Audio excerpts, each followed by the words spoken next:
지난 주간엔 명절 주간이라서 고향에 갔다 오신 분들도 있고 또 그렇지 못하신 분들도 있을 겁니다. 그렇지만 하나님께서 갔다 오든 갔다 오지 못하든 안전하고 평안하게 한 주간 잘 지켜주시고 또 오늘 여러분들을 거룩한 예배 자리로 불러주신 하나님 감사드립니다. 여러분, 오늘 저희들 지난주에 이어서 요한 1서 말씀을 함께 말씀을 드리려고 합니다. 신년 첫 해에 민수기는 지난 작년부터 해왔는데요. 첫 해에 저에게 처음 주신 말씀이 바로 요한 1서인데 바로 이 코로나로 인해서 또 무엇보다도 우리 교회가 올해 가장 힘써야 될 것 가운데 하나인 바로 성도의 교제를 말씀을 통해서 듣기 위해서입니다. 성도의 교제가 단순하게 인간적 교제, 인간적으로 친하게 지내는 그 이상의 주님의 말씀의 중심이 되고 또 예수 그리스도가 우리와 우리 사이에 중심에 서서 교제하게 되는 것이 바로 성도의 교제인데, 바로 그 성도의 교제의 본질, 성도의 교제의 실체를 말씀을 통해서 잘 깨달으시면서 우리가 이제까지 교제를 풍성하게 해왔지만 더 바르고 따뜻하고 아름다운 교회로 또 교제로 나가는 우리 새순교회 성도 여러분 되시기 바랍니다. 여러분, 오늘 말씀 1장 5절부터 말씀은 여러분 잘 아시는 대로 이제 구체적으로 이제 1장부터 4절까지의 지난주 1절부터 4절까지의 말씀은 이 성도의 교제라는 그런 주제에 대한 큰 서론이었다면, 이제 5절부터 10절까지는 이 성도의 교제의 아주 이제 실체, 이제 본질로 이제 사도 요한이 이제 사다리를 타고 혹은 나선형 어떤 계단을 타고 한 걸음 뚜벅뚜벅 걸어가는 이제 본론에 들어갔다라고 말할 수 있습니다. 1장 5절부터 시작되는 이 구절은 첫 번째 보면 우리가 그에게서 듣고 너희에게 전한 소식은 이것이니 하나님은 빛이시라라고 하면서 가장 먼저 사도 요한이 우리가 예수님에게서 듣고 너에게 전한 소식은 이것이다라고 하면서 첫 복음의 메시지가 바로 하나님은 빛이시라라는 말씀입니다. 여러분, 이 1장 5절 말씀은 갑자기 하늘에서 뚝 떨어진 것이 아니라 1절부터 4절까지의 문맥에서 기인하고 있습니다. 여러분 잘 아시는 대로 1장 1절을 보면 지난주 내용이 뭡니까? 너와 내가 교제를 하는데 뭡니까?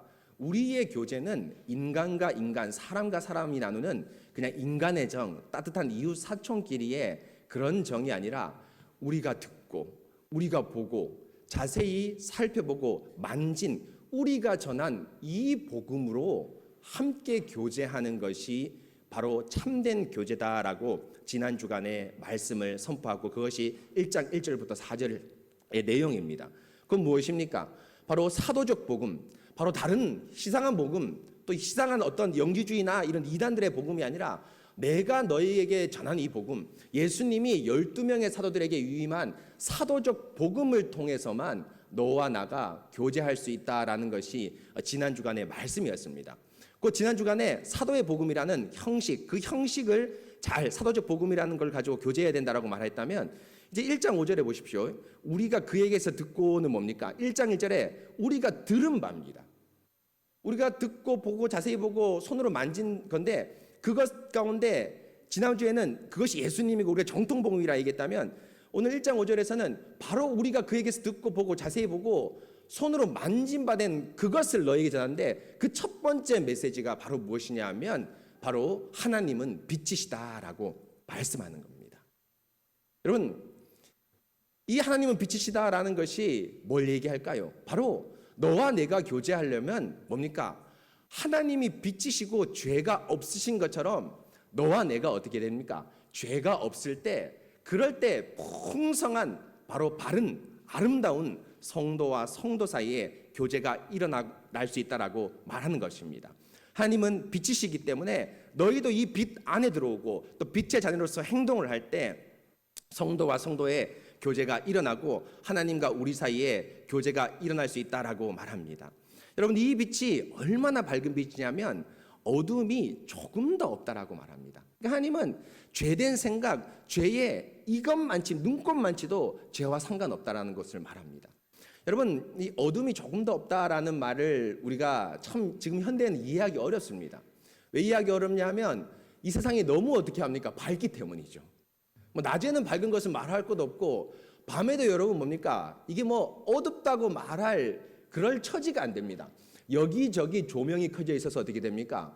어둠이라는 것이 우리가 경험해 보지 못했습니다. 예전에 우리 어르신들 시골에 살 때라든지 또 우리 남자 같은 경우에는 군대에서 정말 칠흑 같은 어둠에서 훈련을 할 때 그럴 때 어둠을 조금 맛봤을 뿐이지 어둠이라는 것을 사실 요즘 세대에는 잘 모릅니다. 그런데 이 당시에 어둠이라는 것이 있었는데 캄캄한 어둠이 있었는데 이때 어둠을 밝혀주는 게 뭡니까? 빛입니다.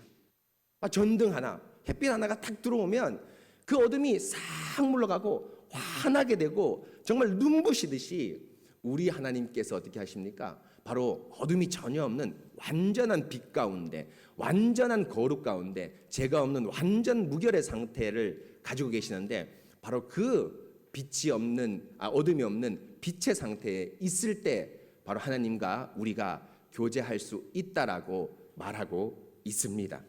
바로 이렇게 여러분 첫 복음 메시지가 바로 하나님은 빛이시기 때문에 너희가 하나님하고 교제하려면 바로 이 하나님이 빛이신 것처럼 너희도 빛이 되라라고 말씀하고 있습니다. 그런데 여러분 참 이렇게 1장 5절에 말은 참 쉬운데요, 우리가 참 어려운 큰 벽 안에 딱 접했습니다. 벽에 딱 맞닥뜨렸습니다. 뭡니까? 하나님은 빛이시라고 얘기하는데 과연 어느 누가 하나님하고 교제할 정도로 완전 무결한 빛이 있을까요? 여러분 아무도 없습니다. 그렇게 탁월한 사도 바울이 구원을 받았음에도 불구하고 로마서 7장에 뭐랍니까? 오라 나는 곤고한 사람이로다. 내가 자랑할 것은 뭐밖에 없다 합니까? 사도 바울은 말합니까? 나는 날마다 죽노라. 사도 바울 역시도 곤고한 사람 무슨 뜻입니까? 내가 참 불쌍한 사람이다. 돈이 없어서 자녀가 없어서 사람들이 알아줄 수 있어서 불쌍하고 애처로운 사람이 아니라 내가 이렇게 거룩에 걸음에 나셨는데 날마다 나를 보니까 너무너무 죄 가운데 있고 어둠에 있기 때문에 내가 참 공고하다, 불쌍한 사람이다 라고 사도 바울이 외칩니다. 그 이 세상에 어떤 사람도 하나님과 교제하기 위해서 이 빛 가운데 거할 수 있는 사람은 단 한 명도 없다라고 말할 수 있습니다. 그런데 여러분 참 놀랍게도 참 여러분 뭡니까? 깜짝 놀라게도 하나님과 교제할 수 있다고 말하는, 자신이 빛 가운데 있다고 말하는 사람들이 있습니다. 맨정신으로는 이런 얘기 못하겠죠. 바로 누구를 말할까요? 바로 지난 주간에 우리에게 있다가 나간 그들, 예수님이 육체로 오심을 부인하는 영지주의자들이 바로 내가 하나님과 교제할 수 있다라고 거짓말을 뻔뻔히 하면서 담대하게 외치고 있습니다. 여러분 이것이 오늘 너무너무 중요한 이유는요, 지난 주간에 말하는데 요한일서 전체는 성도와 성도 간의 교제에 대한 얘기입니다. 그래서 요한일서를 자세히 읽어보면 형제 사랑, 형제를 미워하는 자, 이런 형제 사랑이 많이 나옵니다. 그런데 요한이 1장 5절에서 하나님은 빛이시고 너희가 빛이야 너희가 이 빛에 있을 때 하나님과 교제할 수 있다라고 먼저 말한 이유는 뭡니까? 성도와 성도의 교제 전에 누구하고 먼저 교제합니까? 우리는 하나님과 먼저 교제합니다. 곧 하나님과 교제하지 않는 자는, 하나님과 먼저 교제하지 않는 자는 성도와 성도 간에 교제할 수 없습니다. 건강한 하나님, 건전한 하나님과 교제할 때, 우리 마음이 건전하고 바르게 될 때 바로 하나님과 건전한 교제가 나오고 그 건강하고 아름다운 교제에서 성도와 성도 간의 교제가 나오는데, 오늘 말씀은 바로 뭡니까? 하나님은 빛이시라고 얘기하면서 교제의 본질, 교제의 원리인 하나님과 우리의 교제를 먼저 다루고 있습니다. 그런데 이 하나님과 교제에서 하나님은 빛이시기 때문에 너희도 빛이라라고 말씀을 하는데, 우리가 빛이라고 겁없이 죄악된 인간의 이런 겁없는 발언을 하는 사람이 있는데 바로 지난주에 말한 영지주의자들, 그들입니다. 오늘 말씀 보면 1장 6절, 1장 8절, 1장 10절 3절에서 그들의 말을 직접 인용하고 있습니다. 조건문으로. 만일 뭐뭐하면 이라고 나오는데 이 뭐뭐하면은 그냥 사도 바울이 간접적으로 인용하는 것이 아니라 그들이 교회 안에 있을 때, 이미 교회 안에 있을 때 그들이 이런 말을 하면서 우리가 빛 가운데 있으면서 빛 가운데 교제하였다고 말한 그들의 말을 직접 인용하고 있습니다. 1장 6절 같이 먼저 보실까요? 1장 6절에 보시면 만일 하나님은, 5절 끝에 보시면 하나님은 빛이시라 그에게는 어둠이 조금도 없으시다라고 하면서 완전 무결한 그 빛 가운데 있는 자가 하나님과 교제할 수 있다라는 큰 복음의 대전제를 사도 바울이 선포를 합니다. 그러고 나서 6절에 만일이라고 하면서 여러분 뭡니까? 우리가 하나님이 사귐이 있다 하고라고 조건문을 제시하는데요. 이것은 사도 요한의 말이 아니라 그들이 직접 한 말입니다. 그들이 뭐라 합니까? 있을 때 우리가 하나님과 사귀고 있다라고 말합니다. 내가 하나님과 사귀고 있다라고 말합니다. 그런데 사도 요한이 가만히 보니까 그들은 사귐이 있는 것이 아닙니다. 실체는 뭡니까? 어둠에 있습니다. 겉에 나와서 예배드릴지 모릅니다. 또 기도할지 모릅니다. 또 교회 여러 가지 행사나 모임에 참석하면서 하나님과 교제하고 내가 하나님과 정말 친밀하게 교제하고 있다라고 말하고 있을지 모르지만 사도 요한이 봤을 때는 하나님과 사귀고 있는 것이 아니라 너희가 어디입니까? 어둠에 있는 겁니다. 교제하지 않는 겁니다. 곧 거짓 교제, 가짜 교제를 말하고 있습니다. 바로 가짜 교제를 진짜 교제로 착각하는데 바로 그들은 하나님과 교제하고 있다고 말합니다. 바로 요한이 이것이 왜 잘못되고 왜 틀렸는지를 말하고 있습니다. 바로 여러분, 이들이 하나님과 교제하고 있다고 말하지만 실제로는 어둠에 있는데요. 그 어둠, 곧 하나님과 교제하지 않는 것이 아니라 가짜 교제, 어둠에서 막 이렇게 앞을 모르면서 도듬도듬하는 것처럼 그런 교제를 지금 하고 있다라고 말하는데 그 교제의 실체가 무엇인지 8절에서 좀 더 자세히 설명합니다. 볼까요? 8절. 만일 우리가 죄가 없다고 말하면이라고 얘기합니다. 이들이 하나님과 사귀고 있다라고 말하는데 이 사귀고 있다라는 것이 또 하나의 이 사람들이 하는 말이 뭡니까? 우리는 뭐가 없다? 죄가 없다라고 얘기합니다. 바로 이것이 어두움 가운데 교제하는 건데요. 밝은 빛이 아니라 죄가 없다고 말합니다. 여러분, 이게 말이 됩니까? 이게 말이 됩니까? 그런데 여러분, 이렇게 죄가 없다고 말하는 그들의 논리와 근거가 있습니다. 여러분 무엇입니까? 지난 주간에 우리 이 영지주의 이단에 대해서 잠깐 말씀드렸지 않습니까? 영육이원론을 가진 자입니다. 육체는 껍데기는 여러분 뭡니까? 죄악으로 가득 차고 너무너무 더러운 존재입니다. 항상 욕심과 성욕과 탐욕을 추구하는 그런 껍데기입니다. 그런데 이 껍데기 안에 뭐가 있습니까? 순결한 영혼이 있습니다. 이 영혼은 뭡니까? 죄를 짓지 않고 날마다 거룩하고 날마다 속사람이 깨끗하고 거룩하다라고 말합니다. 곧 이들이 말하는 것은 죄가 없다라고 말하는 것은 뭘 얘기하는 것일까요? 바로 그들 안에 가지고 있는 뭡니까? 바로 영혼의 거룩함과 순결함을 말하고 있습니다. 바로 영지주의의 그런 이론, 바로 영혼의 순결함과 거룩함을 가지고 죄가 없다고 말하는 것이죠. 그런데 여러분, 사람이 그렇지 않습니다. 여러분, 제가 여러 모임 때 말씀드린 것처럼 하나님이 우리의 영혼을 지었을 뿐 아니라 뭐도 지었습니까? 육체도 지었습니다. 이 껍데기, 소위 말하는 껍데기라 말하는 육체도 지었습니다. 그런데 이 영혼과 육체가 따로 놀게 만들지 않았습니다. 어떻게 됐습니까? 바로 여러분 뭡니까? 바로 하나로 움직이게 만들었습니다. 여러분, 내가 생각을 합니까? 마음이 생각을 합니까? 모릅니다. 영혼이 생각합니까? 우리의 뇌가 생각을 합니까? 모릅니다. 뭡니까? 영혼과 육체가 그렇게 긴밀하게 연관되어 있다는 거죠. 내가 토설하지 않을 때에 내 진액이 말랐나이다. 영혼의 죄를 고백하지 않을 때 뭐합니까? 살이 바짝바짝 타들어가는 겁니다. 이들이 영혼이 죄가 없다라고 말하는 것은 영육이원론의 그 이론에 숨어서 사실은 자신의 죄를 말하고 싶지 않은 인간의 도피성, 회피성의 발언입니다. 양심이 있는 사람이라면 사실 우리 믿는 신자뿐 아니라 불신자들 역시도 어떻게 감히 자신이 죄를 짓지 않았다고 말할 수 있습니까? 여러분, 복음이 왜 이렇게 힘있게 전 세계 모든 인구, 시대와 환경을 초월해서 파고드는지 아십니까? 바로 복음의 첫 번째 뭡니까? 우리가 죄인이기 때문입니다. 죄인이기 때문입니다.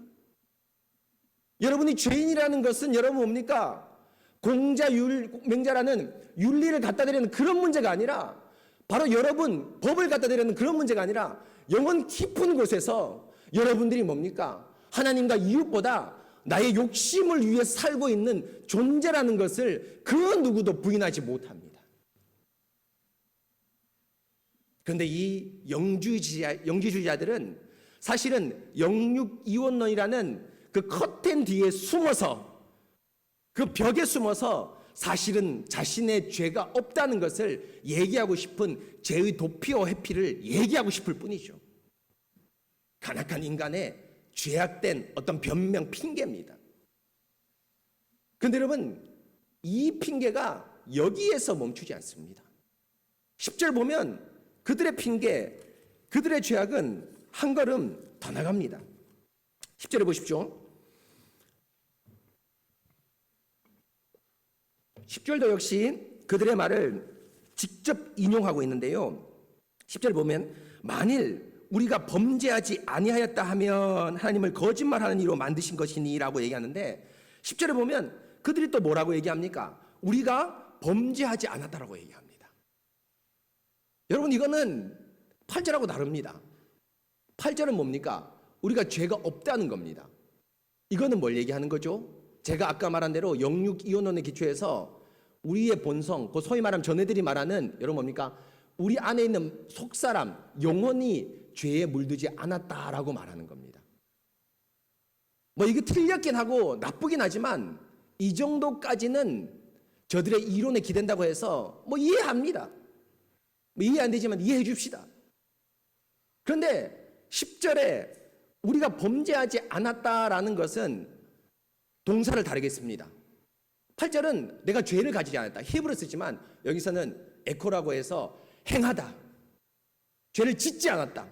죄를 행하지 않았다. 이렇게 얘기합니다. 여러분, 뭘 얘기하는 걸까요? 바로 육체의 죄를 얘기하고 있습니다. 육체의 죄를 얘기하고 있습니다. 뻔뻔하게 영혼까지는 이해가 안 되지만 이해한다 치더라도 저들이 날마다 육체로 음란한 생각하고 욕심을 품고 욕을 하고 딴 사람에게 마음에 말을 줘서 말을 악하게 해서 마음에 상처를 입힙니다. 그런데 분명히 죄를 짓는 것이 여러 사람에게 받고 또 폭행하고 음란한 생각하고 나쁜 생각하는 것이 말과 행동을 통해서 들통이 나고 또 그렇게 나쁜 짓을 실제로 했는데도 뭐라고 얘기합니까? 그 행동 앞에서 내가 범죄하지 않았다라고 얘기합니다. 여러분, 이런 배짱이 어디서 나올까요? 이런 두려움 없는 겁 없는 배짱이 어디서 나올까요? 여러분, 부인하고 싶지만 이런 이 사람들의 말과 행동을 부인하고 싶지만 거짓말이라고 하고 싶지만 실제로 우리 주위에서 많이 일어나고 있습니다.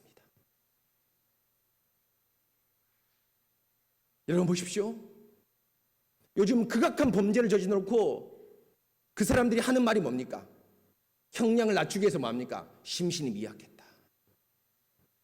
술을 먹고 정신없어서 그랬다. 흥분해서 그랬다. 자기는 죄에 뭡니까? 책임이 없다는 겁니다. 어떤 술이라는 도구에서 죄를 짓고 잠시 내가 모르는 어떤 호르몬이 뇌가 움직여서 죄를 지었다고 핑계댑니다. 이런 것뿐 아닙니다. 여러분, 참 아쉽게도 사람이 사귀면 좋아야 되는데 사람이 사귀면 힘든 것이 사람일 수 있습니다. 제가 아는 어떤 분이 은퇴를 조금 일찍 하셨더라고요. 그래서 교수님 왜 은퇴를 일찍 하셨습니까? 라고 여쭤보니까 아이고 장 목사, 내가 수십 년 동안 이곳에서 일했는데 시기하고 비난하고 자기가 조금 더 좋은 것을 얻기 위해서 거짓말하는 것을 내가 수십 년 동안 보았는데 나의 인내가 이제 바닥이 났다. 나의 인내가 바닥이 났다. 여러분 어떻습니까? 분명히 뻔한 거짓말인데도 이게 내가 안 했다고 얘기합니다. 사람이 이렇습니다. 여러분, 이것은 성경 외에 있는 것뿐 아니라 성경 안에서도 믿음의 사람들이 이럽니다. 가장 대표적으로 누가 있습니까? 여러분 잘 아는 다윗이 있습니다. 여러분, 다윗 자신의 권력으로 밧세바를 취합니다. 자신의 권력으로 밧세바를 취합니다. 그리고 뭐 합니까? 자신의 남편인 그 밧세바의 남편인 우리아를 전쟁의 맨 앞에 보내 살인 교사합니다. 총알 바지로 살인 교사합니다. 그리고 나서 어떻게 합니까? 밧세바를 위로하는 척하면서 자신의 아내로 맞아들입니다. 아무도 몰랐습니다. 그런데 여러분, 배가 점점 불러옵니다. 밧세바의 배가. 이 아이 누구의 아이입니까? 우리아의 아이도 아니고 우리아가 죽고 나서 관계를 맺은 합당한 아이도 아닙니다. 어떤 아이입니까? 바로 우리아를 밧세바를 간음하고 강간할 때 범한 그 아이입니다. 그런데 다윗은 그 아이가 태어날 때까지 회개하지 않습니다. 배가 불러왔는데 아이를 낳았는데 1년 동안 회개하지 않습니다. 도저히 안 되니까 하나님께서 누구를 보내십니까? 나단 선지자를 보냅니다. 나단 선지자가 온 시점이 언제입니까? 범죄한 직후, 우리아가 죽은 직후가 아닙니다. 네가 낳은 아이가 죽으리라. 최소한 1년입니다. 1년 동안 하나님께서 회개하기를 기다리셨습니다. 죄를 토설하기를 기다렸습니다. 내가 범죄했다라고 말하기를 기다렸습니다. 그런데 그 경건한 다윗도 하나님께서 말씀을 보내시기 전까지 회개하지 않았습니다. 아마 하나님께서 나단 선지자를 보내지 않으셨다면 평생 이 밧세바의 뱃속에 있는 불륜으로 낳은, 폭행으로 낳은 그 아이를 자신의 아이라고 얘기했을지도 모릅니다. 죄를 덮습니다. 내가 죄를 행하지 않았다고 말합니다. 사랑하는 성도 여러분, 바로 이것이 인간의 뻔뻔한 모습입니다. 그래서 여러분, 신학 공부를 할 때 우리 불신자들이나 여러분들이 이 목사들이나 소위 말하는 신학 교수들한테 질문할 때 제일 어려운 질문이 뭔지 아십니까? 성경에 사실 답이 없습니다. 죄를 하나님께로 돌리는 질문을 많이 하는데 그 중에 가장 많이 하는 질문, 선악과를 왜 만드셨어요? 선악과를 왜 만드셨어요? 하나님이 전지하고 전능하고 모든 걸 알지 않습니까? 아담과 하와가 타락할 줄 알면서 선악과를 왜 만드셨습니까? 이 말 뉘앙스에 뭐가 담겨 있습니까? 죄는 우리가 지은 것이 아니라 죄는 뭡니까? 하나님께서 선악과를 만들어 놓았기 때문에 죄를 지었다라고 말하는 주장이 담겨 있습니다. 그런데 성경에 답이 있을까요? 성경이 선악과를 만든 어떠한 이유도 없습니다. 그래서 예전에 제가 철학책을 참 좋아하는데요, 철학책 보면 그 안 믿는 불신자가 우리 기독교를 공격할 때 하나님께서 왜 악을 창조하셨냐, 왜 악이 있냐, 선한 하나님이 왜 악이 이 땅에 있냐라고 질문하라고 얘기합니다. 정답은 뭡니까? 우리 신학대학원에서 우리 유해무 박영동 교수님한테 배웠는데 답이 없습니다. 박영동 교수님 멋지게 답했습니다.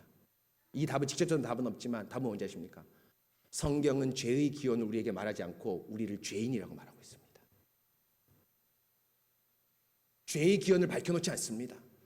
왜입니까? 밝혀놓았다가는 그 죄의 기원을 인간이 여하튼 여러분 뭡니까? 죄의 기원을 하나님께 돌리고 하는 수많은 관계들, 핑계들이 넘쳐나기 때문입니다. 성경은 그것에 답변하지 않고 예수 그리스도의 십자가의 보혈과 하나님의 거룩함을 의지해서 우리가 죄인이라고 말할 뿐입니다. 바로 이것이 성경에서 말하는 죄입니다. 그런데 여러분, 인간은 그 조그만 자신의 연약함을, 자신의 죄악됨을 변명하고 핑계대고 그렇게 함으로 자신이 죄인이 아니라고 말합니다. 어쩔 수 없이 죄를 지었다고 얘기합니다. 아담도 제일 먼저 타락했을 때 하나님이 아담아 어찌하여 내가 먹지 말라 한 이 선악과를 먹었느냐라고 묻습니다. 아담이 뭐라 합니까?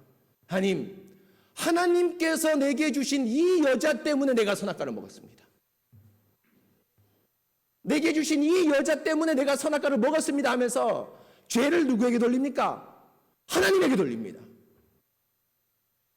내 살 중에 살이요 뼈 중에 뼈라고 말했는데 그 말은 온데간데 없고 하나님께서 주셨기 때문에 내가 죄를 지었습니다. 원죄입니다. 죄를 핑계대고 싶은 원죄입니다. 바로 이 원죄를 우리가 타고났고 심지어는 이 영주주의자라는 이론에 기대고 있지만 실제로는 죄를 지으면서도 죄를 짓지 않았다고 핑계하고 싶은 인간의 원초적인 죄악된 욕망들, 죄성이 바로 10절 우리가 범죄하지 않았다에서 드러나고 있습니다. 사랑하는 성도 여러분, 바로 이것입니다. 바로 이 악한 자들, 이 범죄자들이 바로 이런 태도를 가지고 하나님께 나옵니다. 내가 하나님께 사귐에 있다라고 말하지만 사도 요한이 가만히 보니까 그들은 사귀는 것이 아니라 어둠에서 한 치 앞도 모르면서 더듬더듬하고 음부의 길로 가고 있는 겁니다. 예배 나오고 기도하고 찬송하지만 하나님하고 교제하지 못합니다. 왜입니까? 하나님은 하나님의 긍휼과 은혜에 기대지 않고 자신의 공로와 자신의 어떤 인간적인 면에 기대고 나오는 사람에게는 자신을 은폐하고 깜깜한 어둠 가운데 던져버리시는 분이 하나님입니다. 바로 이것이 우리가 경계해야 될 하나님의 교제의 그 첫 번째 부분입니다. 여러분, 우리가 어떤 마음으로 이 예배에 나와야 됩니까? 습관적으로 혹은 성경 강해, 좋은 강해 듣기 위해서 혹은 어렸을 때부터 나왔으니까 안 나오면 뭔가 벌 받을 것 같고 조금 찝찝하니까 그렇기 때문에 교회에 나오는 게 아닙니다. 뭡니까? 바로 이곳에서만 우리 하나님의 십자가의 보혈이 선포되고 나는 그 은혜로만 살아갈 수 있는 죄악된 존재, 죄인이기 때문에 그 복음을 듣기 위해서 이 자리에 나와야 됩니다. 바로 그것입니다. 그래서 여러분, 다음 주부터 제가 여러분 오전과 오후 예배 순서를 동일하게 할 겁니다. 왜입니까? 오후 예배가 오전 예배에 비해서 뭡니까? 하나도 뭐 조금 좀 안 좋은 예배, 조금 등급이 낮은 예배가 아닙니다. 그런데 한국의 많은 교회들이 예배 순서를 위축시킴으로 오후 예배가 마치 뭡니까? 특강하고 강의하고 잠시 쉬어가는 시간으로 얘기합니다. 그렇지 않습니다. 동일한 예배입니다. 그럴 뿐 아니라 오전과 오후 예배 순서에 죄의 고백과 사죄의 선포라는 순서를 다음 주부터 넣을 겁니다. 우리 하나님께 나올 때 우리의 예배 순서가 거의 완벽하지만 한 가지 빼먹은 게 있습니다. 바로 뭡니까? 우리가 이곳에 나올 때 우리의 의와 공로로 나오지 못한다. 사죄의 고백을 하는 사죄의 고백과 또 그 사죄의 고백에 맞게끔 하나님께서 다른 어떤 것이 아니라 말씀으로 너희 죄가 진홍같이 붉을지라도 양털같이 희게 되고 눈과 같이 희게 되리라는 사죄의 은혜를 선포하면서 하나님께 나오는 죄의 고백과 사죄의 은혜라는 선포를 이 예배 순서에 넣을 겁니다. 바로 이렇게 긍휼의 하나님을 바라는 사람, 공로와 자신의 죄의 핑계가 아니라 긍휼에 기대는 사람만이 바로 누구를 만날 수 있습니까? 2장 1절부터 2절에 나오는 대언자 예수 그리스도를 만날 수 있습니다. 여러분 보실까요? 2장 1절 보면 나의 자녀들아 내가 이것을 너희에게 쓰면 너희로 죄를 범하지 않게 하매라. 결국 궁극적인 목적은 날마다 성화되는 것, 그 날마다 거룩하게 되는 겁니다. 죄를 점점 짓지 않는 겁니다. 그런데 만일 성화의 과정 중에서 우리가 뭐 할 수 있습니까? 죄를 지을 수 있습니다. 그럴 때 핑계대지 말고, 그럴 때 적당하게 둘러대지 말고 뭐하라? 누가 죄를 범하여도 하나님 아버지 앞에 우리에게 대언자가 있다는 겁니다. 그 죄를 고백하라는 겁니다. 이것이 7절에 더 명확하게 나오는데요. 7절 보십시오. 그가 빛 가운데 계신 것 같이 우리도 빛 가운데 행하면 우리가 서로 사귐이 있다. 곧 5절에서 말한 대로 하나님은 빛이신데 우리도 빛 가운데 행하라고 얘기합니다. 그러면 우리가 7절 보면 사귐이 있다라고 얘기합니다. 그런데 이 빛 가운데 행하라가 여러분 우리가 완벽한 공로, 완벽한 어떤 율법 지킴, 이걸 얘기하는 거 아닙니다. 여러분 7절 자세히 보십시오. 우리가 빛 가운데 행하면 우리가 서로 사귐이 있고 그 아들 예수의 피가 우리를 모든 죄에서 깨끗게 하실 것이요라고 얘기하는데, 후반부에 나오는 그의 아들 예수의 피가 우리의 모든 죄에서 깨끗게 하실 것이라는 이 말씀이 어색합니다. 여러분 그렇죠? 우리가 빛 가운데, 그가 빛 가운데 있는 것처럼 우리가 빛 가운데 있으면 하나님과 우리가 사귀고 또 우리의 성도가 서로 사귄다면 거기서 끝나야 됩니다. 왜입니까? 우리가 뭐 가운데 있기 때문에? 빛 가운데 있기 때문에, 의롭기 때문에, 정직하기 때문에, 공의롭기 때문에 빛 가운데 있으면 사귐이 있다고 끝내야 됩니다. 그런데 사도 요한이 빛 가운데 있다 해놓고 그 결과절로 사귐이 있다라고 얘기하는데, 한 가지 더 결과를 얘기하는 것이 예수의 피가 우리의 죄를 사할 것이라고 얘기합니다. 이건 뭡니까? 빛 가운데 있는 것이 너희의 공로로, 너희의 어떤 으로 하나님께 나오는 것이 아니라 9절에 나온 대로 우리의 죄를 자백하는 겁니다.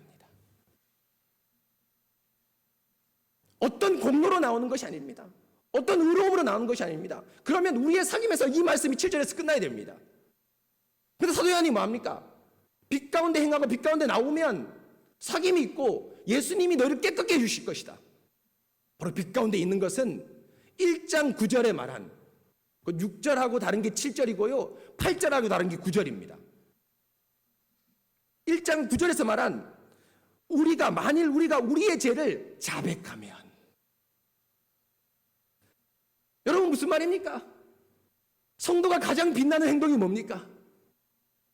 여러분들이 여러분들의 공로를 가지고, 여러분들의 의를 가지고 하나님께 나가는 것이 아니라 뭐 하는 것이 가장 빛 가운데 행하는 겁니까? 죄를 고백하고 회개하고 하나님의 의지하는 것, 그것이 여러분 가장 빛나는 행동입니다. 그것이 가장 의로운 행동입니다. 여러분들에게 하나님께서 어떤 율법 지키라, 어떤 공로를 쌓으라고 말하지 않습니다. 빛 가운데 행하라, 죄를 고백하고 자백하라 말합니다. 그럴 때 2장 1절에 나온 우리에게 뭐가 있습니까? 대언자가 있습니다. 대언자. 여러분 이 대언자가 변호하기가 너무너무 어려워서 대언자, 보혜사 다양하게 번역하고 있습니다. 파라클레이토스라는 이 헬라어인데요, 파라 옆에 서 있다, 클레이토스 말하다, 옆에서 말하는 사람입니다. 옆에서 뭘 말하냐? 도움을 주면서 말하는데, 고대에서 가장 도움을 많이 준 사람이 변호사입니다. 그래서 변호사를 이 파라클레이토스의 세상 문화에서 많이 씁니다. 예수님이 우리 앞에서 변호사로 쓰셨습니다. 그런데 이 변호사가 어떤 변호사입니까? 의로우신 변호사입니다. 뭐라 말할까요? 돈만 바라는 변호사 아니죠. 여러분 요즘 변호사 어떤 변호사입니까? 돈만 바랍니다. 딱 사건 수임이 들어오면 뭡니까? 이길 승산이 있나 확인을 합니다. 이길 승산이 없이는 여러분 뭡니까? 이 사건을 잘 수임받지 않습니다. 자신도 뭐랍니까? 여러분 야구 선수들처럼 승률이 있거든요. 내가 몇 번 재판에서 몇 번 이겼다, 승률이 있습니다. 변호사도 나름대로 해.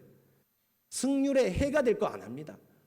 그런데 만약에 지더라도 다 뒷구멍으로 뭐 받습니까? 수고비를 받습니다. 자신의 이익을 내던져 놓고 여러분 뭡니까? 그렇게 상관없이 정말 이 사람을 위해서 변호할 사람 많이 없습니다. 그런데 우리 주 예수 그리스도는 대언자인데, 그런 불의한 대언자 변호사가 아니라 의로우신 변호사입니다. 왜 의로우신 변호사입니까? 여기 보십시오. 2절에 보십시오. 어떤 면에서 의롭냐? 그는 우리 죄를 위한 화목제물이다 라고 얘기합니다. 여러분 이 말은 뭡니까? 예수님이 우리를 변호하는데, 변호사들, 보통 변호사들이 법에 구멍이 뭐가 있나, 요거 어떻게 하면 말 잘해서 죄를 무죄처럼 돌리고 좀 죄를 유죄받더라도 형량을 조금 낮출까 구멍을 찾습니다. 왜입니까? 돈이 있죠. 자신의 명성이 있죠. 그러나 우리 주 예수 그리스도는 우리 죄를 위한 화목제물이라는 이 말 속에 뭐가 되어 있습니까? 죄를 인정합니다. 어미로우신 재판장인 하나님 아버지 앞에서 변호사 섰는데, 하나님 이 친구 심신이 미약했습니다. 이 친구 잠시 술을 먹어서 그랬습니다. 이런 말 하지 않습니다. 죄가 없고 범죄하지 않았다고 말하지 않습니다. 뭐라고 말합니까? 하나님 이 사람 죄인 맞습니다. 이 친구 하나님을 싫어하는 본성상 원죄, 아담을 가진 원죄 많습니다. 그래서 심신미약이지만 술에 취했지만 범죄를 하고 나쁜 말을 내뱉을 때 그 말에 자신의 마음을 담은 건 맞습니다. 실수 아닙니다. 하나님 어저께 됐고 그저께 됐고 내일도 할 겁니다. 실수 아닙니다. 죄인 맞습니다. 정직하게 인정합니다.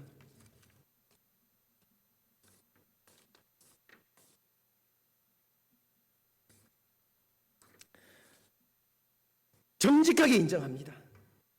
바로 우리랑 아는 변호사라 다르죠. 그런데 여러분, 예수님이 대언자다 변호사라는 것은 정직하게 인정하는 의로우신 변호사에서 멈추는 것이 아니라 하나가 더 있죠. 바로 가장 중요한 것입니다. 바로 지금의 어떤 변호사도 찾아볼 수 없고, 로마 시대의 변호사는 지금 변호사보다 더 의롭고 더 정의 있는 변호사인데요, 로마 시대의 변호사도 찾아볼 수 없는 변호사입니다. 대언자입니다. 뭡니까? 죄인인 이 죄인을 위해서 자신을 죽는 죄의 대가를 자신이 친히 치르는 변호사입니다. 바로 결정적으로 다른 것은 그 죄의 대가를 자신이 지겠다고 말합니다. 솔직히 죄를 인정하는 것에서 멈추지 않습니다. 정직할지 모르지만 그 정직은 대언자가 하는 일 전부가 아닙니다. 대언자는 무죄를 이끌어내야 됩니다. 유능한 변호사는 무죄를 이끌어내야 됩니다. 어떻게 이끌어야 합니까? 그렇습니다. 부정직한 말싸움이나 혹은 말의 교묘한 기술이나 법의 구멍을 파고드는 것이 아니라 바로 자신의 십자가의 죽임으로 그 죄인이 받을 형벌을 자신이 받음으로 그 죄인을 무죄로 이끕니다. 자신이 손해가 안 나는 범위에서 적절하고 변호하는 것이 아니라 자신이 손해가 나더라도 자신의 생명을 내어놓더라도 우리를 위해서 변호합니다. 바로 이것이 성경에서 말하는 대언자 우리 주 예수 그리스도입니다. 사랑하는 성도 여러분, 이것이 바로 우리 죄를 자백하면 하나님께서 우리를 위해서 준비하신 대언자입니다. 세상에 이런 대언자, 이런 변호사를 찾을 수 있을까요?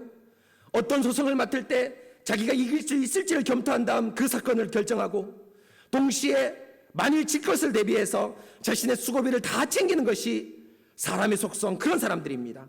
결코 손해날 일을 하지 않습니다. 그러나 예수 그리스도는 이 대언자, 의로우신 대언자는 손해 정도가 아니라 목숨을 내어놓고 우리를 대언하고 변호하는 속죄의 제물, 하나님의 진노를 온전히 자신이 감당하면서 자신의 양들을 위해서 대언합니다. 바로 이것이 여러분 우리에게 있는 대언자입니다. 여러분, 이런 대언자가 있는데 우리의 죄된 욕망, 우리의 죄의 핑계대는 이 본성에 기대서 죄가 없다고 그런 거짓말을 해야 될까요? 아닙니다. 시편 32편인가요? 지지난주 금요 기도회 때 우리가 살펴봤지 않습니까? 내가 정직한 자들의 모임에서 여호와를 찬송하리로다. 성도들의 모임을 뭐라고 얘기했습니까? 이 예배를 정직한 자들의 모임이라고 얘기했습니다. 왜입니까? 왜 정직한 자입니까? 솔직하기 때문입니다. 죄를 토설하기 때문입니다. 죄를 고백하기 때문입니다. 바로 뭡니까? 우리의 대언자 예수 그리스도를 믿고 죄를 토설하는 것이죠. 사랑하는 성도 여러분, 이렇게 우리에게 있는 대언자 예수 그리스도는 우리의 죄까지도 친히 지시는 자신의 생명을 다하는 대언자입니다. 그런데 여러분, 예수님께서 왜 이렇게 자신의 목숨을 내어놓아서 대언할까요? 바로 뭡니까? 성도에게 선물 하나를 주기 위해서입니다. 바로 여러분 뭡니까? 하나님과 우리와의 교제라는 선물. 바로 이것입니다. 여러분, 우리 예수님이 생명같이 여긴 게 뭘까요? 예수님이 생명같이 여긴 게 뭘까요? 십자가에서 이런 말 했습니다. 아버지여, 아버지여, 어찌하여 나를 버리십니까? 예수님이 생명처럼 여긴 게 뭐냐면 자신이 하나님이란 명예, 존귀 이게 아닙니다. 뭡니까? 하나님과 교제하는 겁니다. 그래서 여러분, 하이델베르크 요리문답 시간에 배웠지 않습니까? 하나님이 아버지고 예수님이 아들이라는 것은 여러분 뭘 의미합니까? 우리가 가지고 있는 아버지와 아들 이런 개념이 아닙니다. 영원 전부터 아버지와 아들이라는 개념이 있기 전에 하나님과 예수님이 교제했던 그것을 인간의 언어로 아버지와 아들로 포착했습니다. 언어의 한계입니다. 더 이상 표현할 방법이 없습니다. 바로 예수님께서 생명처럼 여긴 것은 내가 하나님이다 권세, 영광, 떵떵거림이 아니라 영원 전부터 가지고 있었던 우리 하나님과의 교제입니다. 바로 이 교제를 여러분들에게 선물 주기 위해서 십자가로서 우리에게 대신 대언하시는, 대신 속죄하시는 그 일을 예수님께서 하십니다. 동시에 이런 십자가의 교제는 하나님과 우리와의 교제는 여기에서 멈추는 것뿐 아니라 바로 성도와 성도 사이의 교제까지 나갑니다. 우리가 그리스도의 십자가로 인해서 하나님과 교제하는 그 순간 바로 우리는 우리의 자리가 바로 회중의 좌석인 것을 발견하게 됩니다. 여러분이 지금 이 복음을 듣고 하나님과 교제합니다. 예수 그리스도의 십자가의 공로로 교제합니다. 그런데 우리의 자리가 어디입니까? 바로 성도의 회중의 모임에 여러분이 있습니다. 바로 교회 안에서 우리 교제합니다. 이것이 바로 성도의 진정한 교제입니다. 제가 하나님과 교제를 우선하고 그 다음 성도의 교제가 온다고 말씀드렸는데 이것은 순전히 논리적인 순서이고요. 시간적으로는 차이 나지 않습니다. 시간적으로는 동시에 옵니다. 논리적으로는 하나님과 먼저 교제하고 그 다음에 성도를 교제하지만 시간적으로는 차이가 나지 않습니까? 차이 나지 않습니다. 하나님께서 우리를 부르시는 그 자리가 회중이 앉아있는 자리입니다. 바로 여러분, 우리 하나님께서, 우리 예수님께서 성도의 생명, 바로 큰 기쁨인 교제, 하나님과의 교제, 그리고 그 교제와 동시에 일어나는 성도와 성도 간의 교제를 선물하기 위해서 십자가로서 자신의 생명을 대속하셨습니다. 바로 이것이 우리의 교제의 유일한 터입니다. 사랑하는 성도 여러분, 우리가 이 예배에 나올 때 여러분 진정으로 내가 예배에 나온다 생각하지 마셔야 됩니다. 이 예배는 그리스도의 십자가의 공로의 터 위에 세워진 것입니다. 단 한순간이라도 내가 예배드린다, 내가 교제한다, 그런 게 아니라 나는 연약하고 미련합니다.